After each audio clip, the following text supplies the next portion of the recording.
Hi there, this is Andrew, and in this video I'm going to basically tell you my top tactics for AI proofing yourself in the face of the AI competition, and how we can make ourselves invaluable and differentiate ourselves from AI music. Now, we are at the stage we're at the moment, which is September 2024. I don't, in honesty, think that AI is a massive threat at this very point of time. I don't think it's taking anybody's huge amount of work at the moment.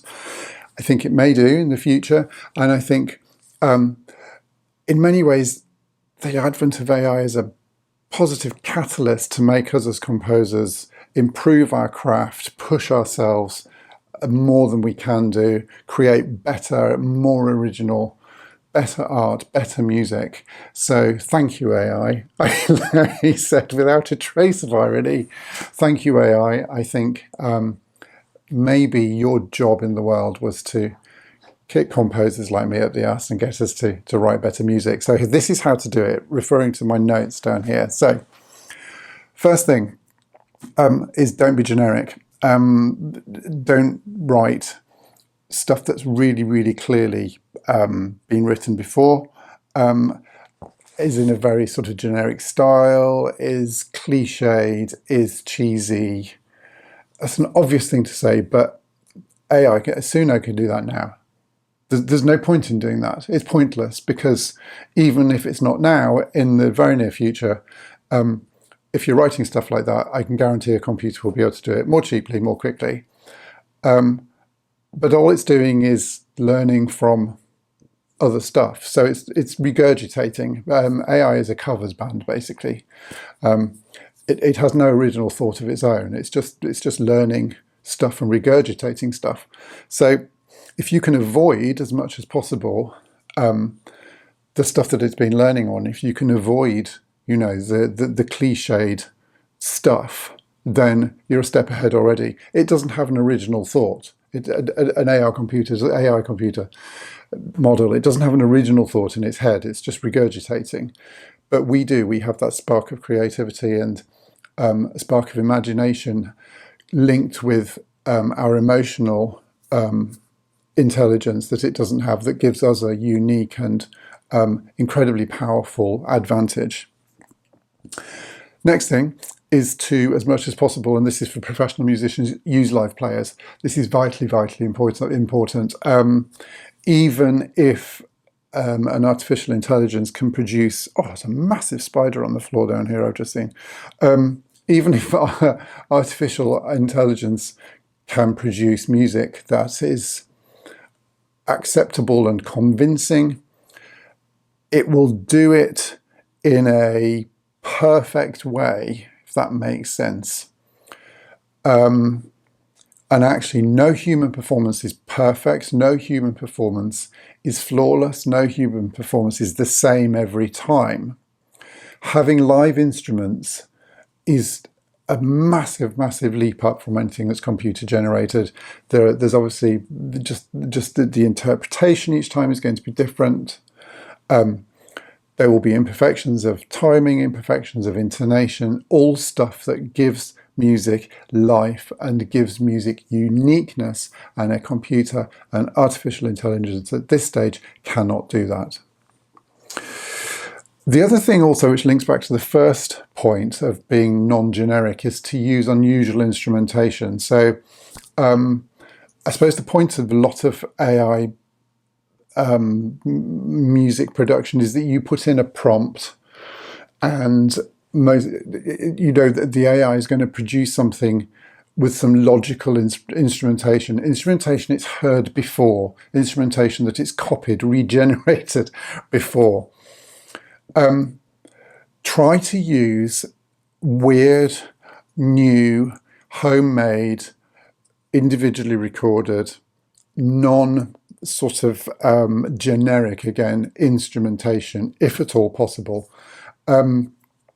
Anything that sounds new, anything that's original, anything you've recorded yourself and made into an instrument in Contact, for example, anything that has a uniqueness about it is a step upwards, and something that hasn't been heard before is, it's a step out that a step of imagination and creativity that an artificial intelligence at this stage cannot do. There's a lot of advice at the moment from various YouTube channels, well, from Jesse Josephson's channel, Sync My Music, which is absolutely top-notch on all of this about using human voice. AI is not good. The human voice is incredibly complicated and incredibly individual. At the moment, your computer cannot it just can't recreate that.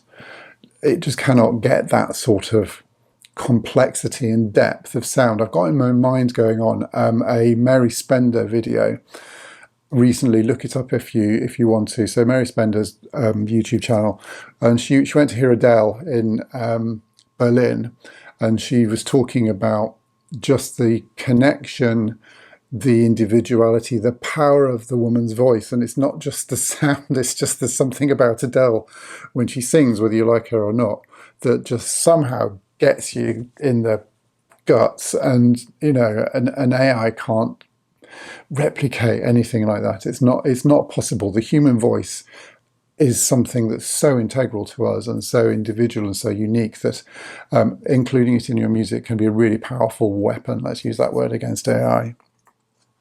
Avoid simple looping tracks.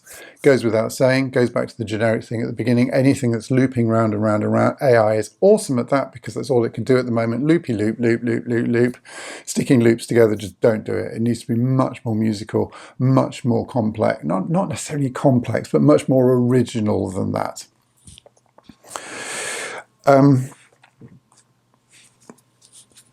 Infuse your work with emotion, I've written on here. And that sort of goes back, I think, probably to what I was saying about Adele a few minutes ago. Writing music that has emotion, and I'm not talking about, it doesn't have to be cryy emotion. It just has to have a clear message, a clear feeling, a clear vibe, a clear something that absolutely gets you and is really, really like obvious and really strong, and isn't bland and beige and magnolia like a lot of AI music at the moment, though it will get better. So we are infinitely superior to AI in that we have intelligence. It's not artificial intelligence that we are. Artificial emotion, sorry. We have emotion. It's not artificial emotion that we are working with or against here. It's artificial intelligence. Our emotion is our absolute weapon on this. Music is emotion. So using our emotion, using our emotional intelligence when we're writing is our absolute number one top sort of killer technique that can really, really make our music rise above the AI noise. Thinking large scale as well, I think, is really important. Again, this is pertinent at the moment, and it may be that it changes over time. But at the moment, my understanding is that AI-generated music, it can create relatively short pieces of music, not necessarily in absolute length, but in coherence. It's not particularly coherent over a long period of time. At the moment, AI can't produce a film score with interlocking motifs, subtle sort of intricacies and nuance of emotion. So looking long scale, looking longer form, away from the loopiness and the short sort of snapshots, I think is a really good way to go. Thinking in terms of writing for larger scale stuff, maybe looking at writing to film if you're not already writing for film, or looking for writing for games, maybe where you need music that it has a thematic sort of integrity and a thematic sort of coherence all the way through for hours and hours and hours, maybe. Because AI is nowhere near doing that. There's no way it can do that. My understanding at the moment is that it can just do relatively short chunks of coherence. It can't sort of do, ongoing development. It can't do symphonic development. It can't do anything complex and subtle as yet. I imagine that's a long way off. So that's another way that we can really, really sort of mark our card and get ourselves higher. So I think, as I said at the beginning, with the thumbs up, thanks AI, this is pushing us to explore our individual voices, to explore our personal, emotional communication through music, to explore our sonic palette, to explore and push the realms of originality in a way maybe that we wouldn't have done if AI wasn't here. Well, that's how I'm seeing it anyway. I think it's a catalyst, and maybe that's what it'll be. Who knows what will happen in the future, but maybe it will be the burgeoning. It'll show the burgeoning, a renaissance of fabulous original music. The cream will rise to the top. The composers who can get to that challenge, the composers who can rise to that challenge, can improve, can create music that is of just infinite more quality and value than any artificially intelligently produced music, will rise to the top. There will be loads of people who just can't do that or won't do that, and they will moan about AI, and it will kill off the bottom part of the market, I believe, sadly. Let's make sure that we are one of the cream and the crop at the top here, and that we rise to the challenge, and we use AI as a catalyst and a motivation to improve. Do you have any other ideas on that? Any other thoughts about how we can position ourselves to beat AI? Do you think it's something that's a battle that's already lost, or do you think that we don't even need to be thinking about this and actually it will all sort of go away? Or do you have any other thoughts on this? I'd love to hear in the comments.